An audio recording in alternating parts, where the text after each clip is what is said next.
ഹരിയാനയിലെ ഒരു ചെറിയ പട്ടണത്തിൽ നിന്ന് ബഹിരാകാശത്തോളം വളരാൻ കൽപ്പന ചൗളയെ സഹായിച്ചത് വലിയ സ്വപ്നങ്ങൾ കാണാനുള്ള ധൈര്യമാണ്.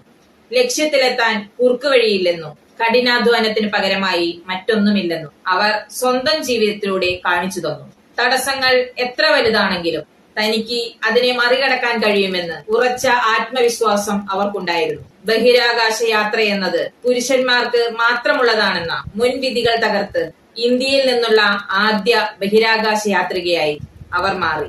വിട്ടുവീഴ്ചയില്ലാത്ത പഠനവും അറിവിനോടുള്ള അഭിനിവേശവുമാണ് അവരെ നാസ പോലെയുള്ള ഒരു വലിയ സ്ഥാപനത്തിൽ എത്തിച്ചത്. ഒരു സാധാരണ കുടുംബത്തിൽ ജനിച്ച ഒരാൾക്കും ലോകം ശ്രദ്ധിക്കുന്ന നിലയിലേക്ക് ഉയരാൻ കഴിയുമെന്ന് അവർ തെളിയിച്ചു. പരാജയങ്ങൾ ലക്ഷ്യത്തിലേക്കുള്ള യാത്രയിലെ പാഠങ്ങളാണെന്ന് അവർ വിശ്വസിച്ചു. ബഹിരാകാശത്ത് നിന്ന് നോക്കുമ്പോൾ ഭൂമിക്ക് അതിരുകളില്ലെന്നും മനുഷ്യരെല്ലാം ഒന്നാണെന്നുമുള്ള വിശാലമായ കാഴ്ചപ്പാട് അവർ പങ്കുവച്ചു. തന്റെ ലക്ഷ്യം നേടാനായി ഓരോ ഘട്ടത്തിലും ശരിയായ തീരുമാനങ്ങൾ എടുക്കാനും മുൻഗണനകൾ നിശ്ചയിക്കാനും അവർക്ക് കഴിഞ്ഞു. നിങ്ങളുടെ സ്വപ്നത്തിലേക്കുള്ള പാത നിലവിലുണ്ട്. അത് കണ്ടെത്താനുള്ള ദീർഘവീക്ഷണവും അതിലൂടെ സഞ്ചരിക്കാനുള്ള ധൈര്യവും നിങ്ങൾക്കുണ്ടാവട്ടെ.